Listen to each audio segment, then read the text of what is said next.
tao chặt đâu ขาดสายหลายคนไอ้บ่สนกับเรื่องคนนี้ บริวารเพียบเลยแอบเพิ่มเมื่อเฮิร์นผูนะเมื่อเฮิร์นสามีที่บ้านกระโดขึ้นห้องครับเลยเจ้าบ่าวกับเจ้าสาวนี่ chặt bà nào dưới đây sẽ cười mày mà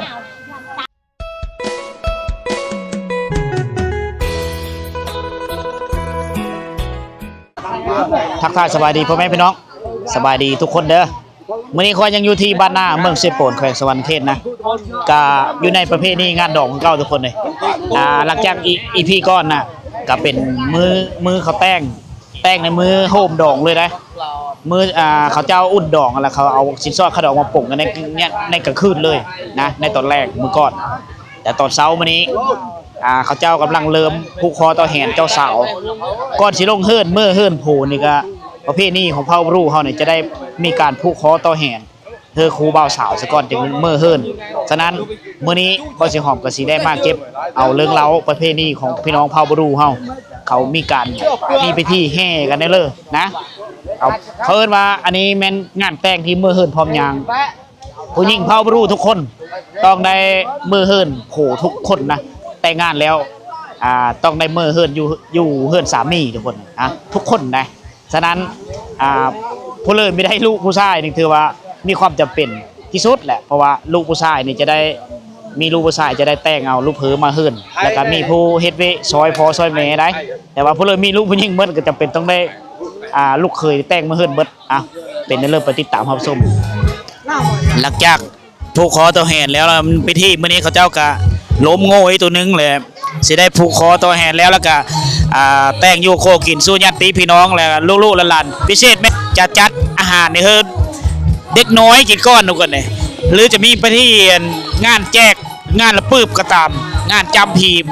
พี่เลือต่างๆเขาเจ้าจะจัดเฮอเด็กน้อยในกินก้อนหลังจากนั้นจะแค่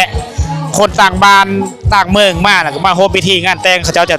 แต่งเฮอแค่น่ะกินก้อนแล้วเจ้าภาพจะได้กินน้ำหลังมื้อนี้เฮาติดตามถ้าเบิ่งว่าเขาแห่เพ้อเมื่อได้มื้อนี้นะผมพูดแล้วบ้านเจ้าบ่าวคืออยู่บ้านกระดอเมืองเซโปนเวลาบุญเขาเอิ้นว่าผาบังนะห่างจากนี้ไปกับประมาณ12กิโลเมตรทุกคนระหว่างที่เป็นบ้านเป็นเสียเป็นเกียงด่าไอเสด็จด่าgiải nó tao tôi nó bay ra bay lưỡi bay nó còn vua cân thứ này tao chặt đâu vậy nó cha cho cha được mùi mới cho nó tao vậy thì vậy người cha nó mùi nó chú đi quay đây đâu chừng ăn gì à để nó ơn cho mùi mày đang hả yeah aiยังเชื่อเจ้าว่ามาเธอจะฆ่าตัวตายเป็นน้ำหยังเป็นน้ำเมียป่ะ nhà chị bao bẹp nằn tao lên nè ôi non đi nè tao mua ban cro hả nè ถูกต้อง ต้องป่ะ ปั๊บมักซิบปั๊บมักซิบเลยจะน้อยเขาสิก่อนเจ้าสาวสิเมื่อเฮิร์นนะเขาสิมาจัดระวงก่อนนะเขาสิเฮ็ดระวงสามัคคีก่อนจะเมื่อได้เอาไปเจ้าเดี๋ยวนี้ตอนนี้เขาเริ่มแห่เจ้าสาวไปเฮิร์นเจ้าบ่าวนะถ้าเห็นรถจักรรถไฟหรือว่าชาวบ้านทุกคนมาบูบบุญกองเลยว่ะได้มืองามยามดีได้บาทนี้ได้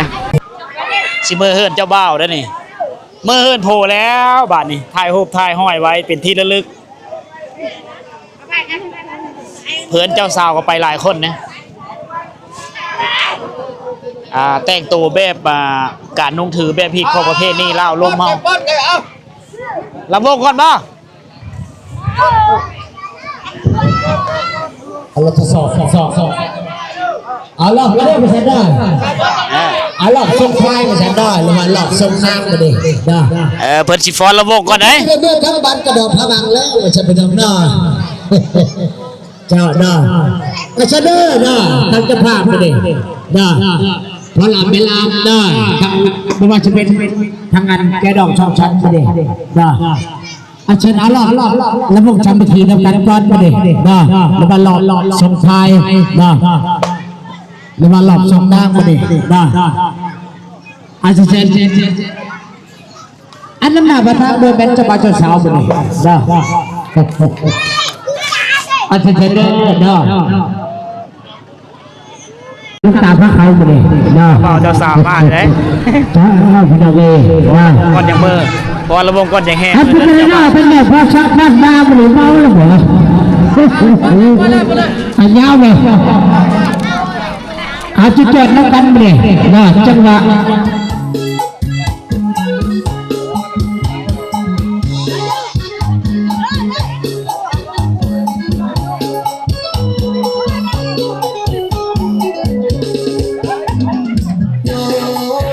เป็นแม่แต่ก็ยังงามลูกสองลูกสามกระสางอายก็สิเอา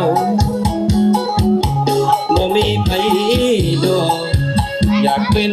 มือสองของเก่าบ่สนดอกคนสิเว้าถ้าว่าน้องนั้นผ่านทายมาเป็นแม่หา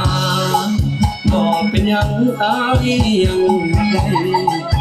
ของเก่าที่เขามาใส่ไอ้เสียวไปใส่ตัวดอกนาอดีตที่ผ่านอย่าไปคิดให้มันเสียเวลาเรื่องราวที่มันผ่านมาให้เดินมันช้าอย่าได้เสียใจถ้าสายหลายคนไอ้บ่สนยกเลิกคนนี้เพิ่งน้องสิเปื้อนลาคีไอ้ก็บ่สนใจขอเป็นยาลาแผลที่ค้างอยู่ในใจไอ้สิพาน้องเริ่มต้นใหม่เป็นทางผ่านสายไอ้บ่ตีดอกนาแม่หางคนดีแต่งตัวเซ็กซี่ทางมีเสน่ห์บ่ถึงคือกำลังเสียมันบ่เพคือดังคันนาบอกว่าแค่อดีตว่าน้องสิผ่านยังมาเป็นแม่หางกายก็ว่าให้หูไม่สาไอ้น้องที่ใจ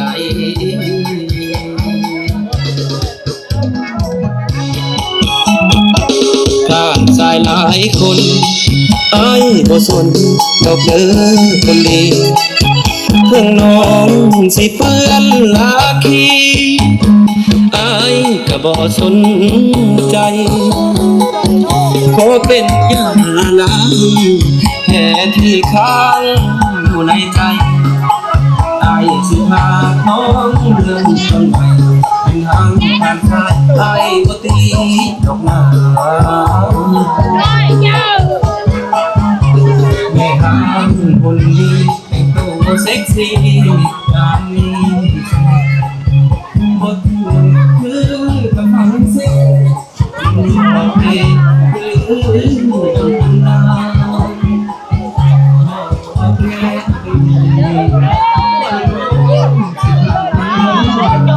วัดพระเจ้าตัดเสื้อมาคุยกัน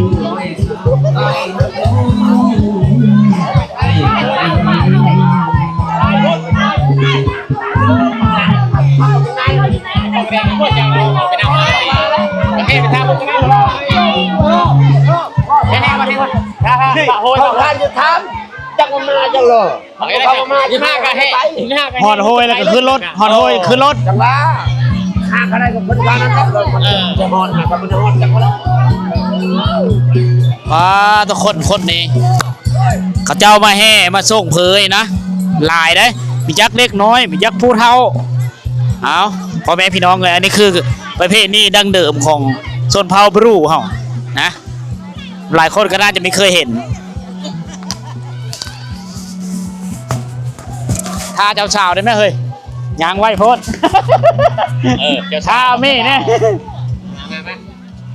เอาแห่ไปเบิ่งก่อนรถของเจ้าทาอยู่อย่างนี้ อยู่บ้านเด้อ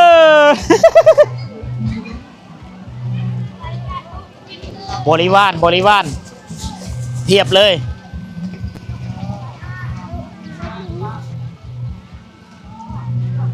จากเด็กน้อยผู้เฒ่ามาหมดจังซี่เลยทุกคนเนี่ย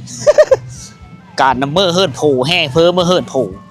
นะเมื่อเฮิร์ดสามีที่บ้านกระดอผู้คนนี่หลายมาส่งนี่เบิดบ้านหน้านะเขาเจ้าสิไปขึ้นรถพลและรถแห่เจ้าบ่าวกับเจ้าสาวยังมามีฮอดทุกคนเขาเจ้ากันยางไปท่า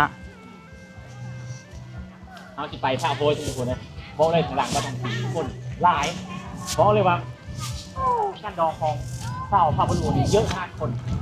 โอ้หลานน้อยก็ไปโอ้แลนยำๆมาเนาะ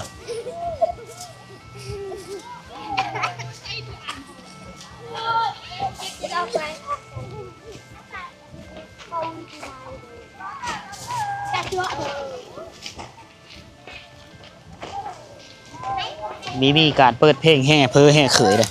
แห่ไปแบบบ้านๆนี่แหละ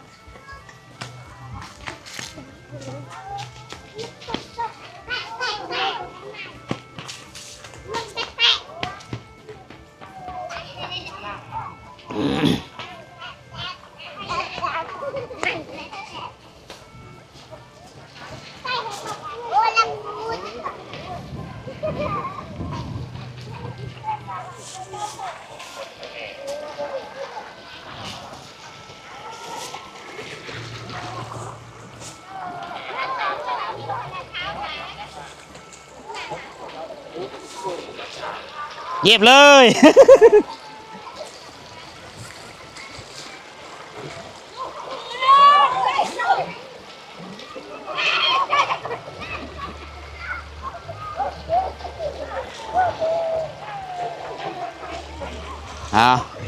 ไปเขาจะไปส่งเจ้าบ่าวเจ้าสาวกับเจ้าบ่าวอยู่โซนบ้านเพื่อนทุกคนเลยนะ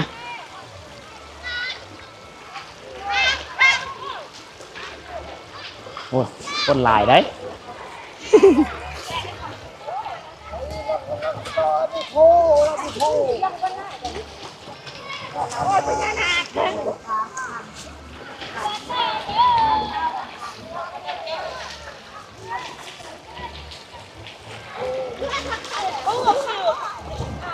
เอ้าคือว่าไผ่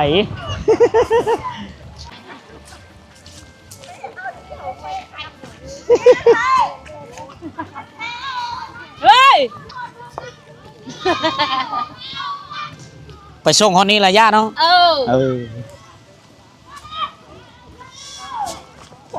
ต้องคนหลายลินี่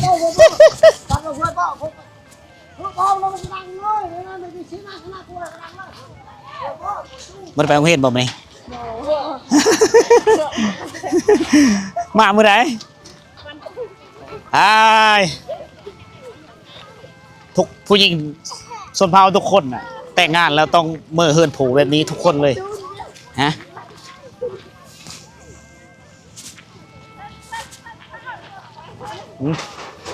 ไปส่งฮอตเฉลยเด้นี่เนาะ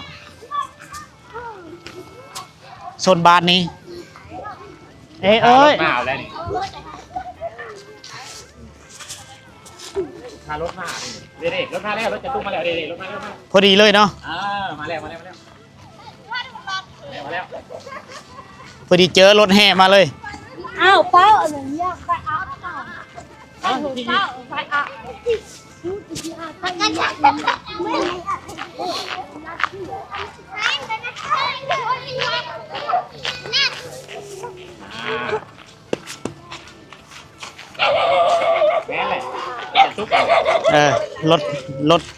รถมหาภัยเอาแห่ไปจนฮอดรถมหาเลย แต่โหบานฮอดโซนบานปึ๊บเอาวัดเนาะไก่เติบประมาณ200-300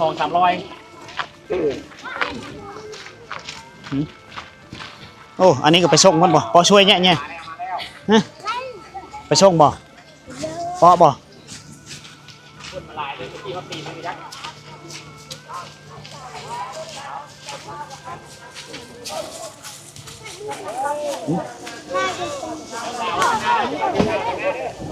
แม่ต้นอะไรเนี่ย เอาขึ้นห้องขับเลยเจ้าบ่าวกับเจ้าสาวนี่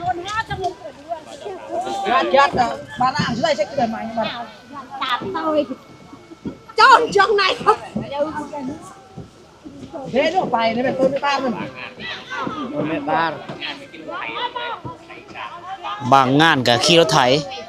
บางงานขี่หุ่นไดเมอร์ อีกตามสภาพอีกตามความพร้อมเอิดเยิงเนี่ยกันนะเก้ตัวผู้เฒ่าผู้โอ้ก็ไปน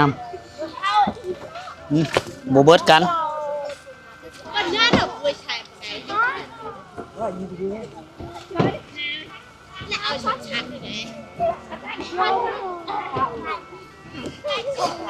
lại như thế đây chỗ đấy thế như không thế à?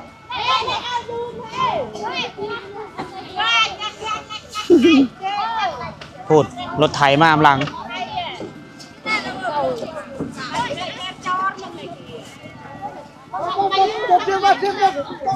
แม่นหมดนะมาเบิ่งไผเบิ่นเนาะ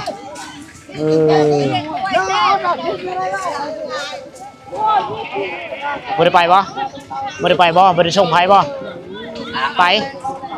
บ่ได้ไปเนาะรถน้อยโพดคนบ่คนหลาย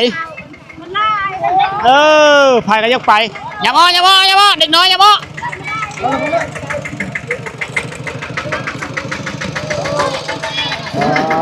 คิดเขาไปน้อยไปหลายเนาะ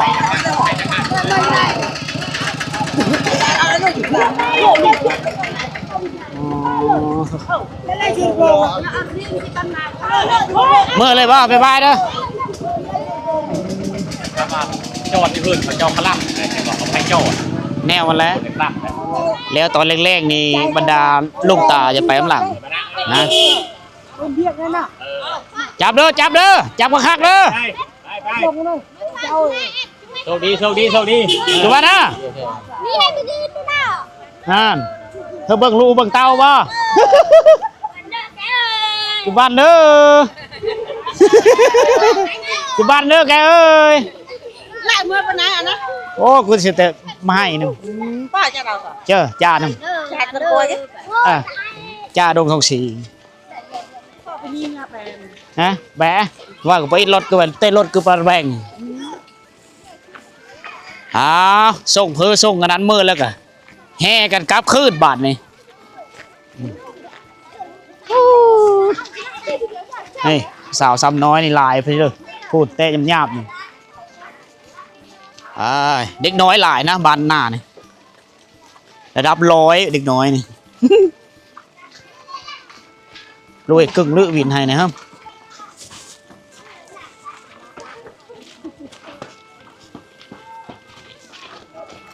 สำหรับการแห่เพอในตอนเช้าวันนี้นะมืดแล้วทุกคนเลยเจ้าบ่าวก็จะสาวแล้วก็ทั้งแก้วดอง2ฝ่ายทั้งฝ่ายซ้ายก็มาฮับเอาในตอนเช้ามีรถกระบะวีโก้ทุกคนเนี่ยมาฮับแล้วก็มีรถไถเด้ทุกคนที่แต่งงานอยู่ของชนเผ่าบรูนะบางคนก็อีกตามฐานะมีแน่ก็เริ่มมีแน่ก็ขี่รถไถเมื่อถ้าว่าบ้านคือระดับหลัก2หลักเขาเจ้าก็ย่างไปแล้วก็มีหลายหมู่บ้านที่ตั้งอยู่เขตภูดอยถ้าว่ามันสภาพมันนี้มีถนนหนทางเขาเจ้าก็ต้องได้ย่างเป็นมือได้มือเฮิร์นเจ้าบ่าวนี่อันนี้คือเรื่องเล้าประเพณีที่ของประเพณีวัฒนธรรมของพี่น้องเผ่าบรูอันนี้จะเป็นเผ่าบรูตรีเด้อที่อยู่บ้านนาเมืองเชโปดแขวงสวรรณเขตไม่ยิ่งทุกคนต้องได้มือเฮิร์นผูคือบอสิหอมเว้าให้นะเอามาฟ้าเป็นประจำทุกคนเลยมีฮีของประเพณีนี่เลยก็เอามาฟ้าทุกคนได้รับเบิ่งนำกันนะเพราะว่าแต่ละคนก็ไม่เคยเห็นฮีของประเพณีแต่ละบ้านมันก็มีคือกันนะส่วนหลายก็อยู่แถวในเมืองมันก็แตกต่างแล้วมันก็ทันสมัยไปหันเป็นอันนี้ในยุคตะกี้รีรอแล้วแม่นเขาเจ้านุ่งถือนี่ก็เป็นเสื้อของเอกลักษณ์ของเขาเองนะแต่ว่าตกมาฮอดปัจจุบันเขาก็เปลี่ยนแปลงไปนำโดยมีนุ่งเสื้อไหมสิ้นไหมแบบเดียวกับฮิตของลาวลุ่มเฮานะลาวเดิมเฮาแหละนะเกาผมแดนี่นะมันก็เริ่มหันเปลี่ยนไปในเมื่อก่อนก็มีการผูกคอต่อแหนดอกแต่ว่าตกมาฮอดยุคมือนี่เพิ่นก็เยอะผูกแหนเฮลุก่อน ชิลงเฮิร์นเมื่อเฮิร์นโผกับผู้คอต่อแหนเอานะเฮิร์นอยู่ดีมีแห้งเมื่อเฮิร์นโผนะกับผู้กับขึ้นทุกคนเลยคือทุกคนเห็นแล้วมือเซามาเยอะเมื่อเฮิร์นโผกับผู้อีกเท่านึงเป็นสองเธอผู้แล้วเมื่อเฮิร์นเจ้าสาวเฮิร์นเจ้าบ่าวก็ได้ผู้แค่นี้นะอันนี้มันคือขนบธรรมเนียมของเขาเจ้าทุกคนผู้สองสามเธอเมื่อเฮิร์นเจ้าบ่าวกับผู้อีได้เขาจะคบงั้นอีอยู่เฮิร์นเจ้าบ่าวอยู่ที่บ้านกระดอกมือแรงนะก็เป็นมื้อเช้าเขาจะเลิกล่ากันสำหรับงานแต่งก็จะจบไปในเป็นตอนเช้ามื้ออื่นเด้อทุกคนเด้อเอาสำหรับวิดีโอนี้ขอโจอยู่ที่บ้านหน้าเมืองเซโปนแขวงสวรรณเขตนี่ก่อนเด้อทุกคนเด้อบ่สิหอมก็สิเดินทางพุ่นแหละออกไปบ้านกระดอบางเทื่อก็คันมีโอกาสก็สิได้แวะถ่ายอยู่เฮือนเจ้าสาวแน่เฮือนเจ้าบ่าวนะคันว่ามีโอกาสแล้วก็มือเดินทางกลับบ้านก่อนทุกคนเพราะว่าอยู่หันมันก็เปิดเพลงแล้ว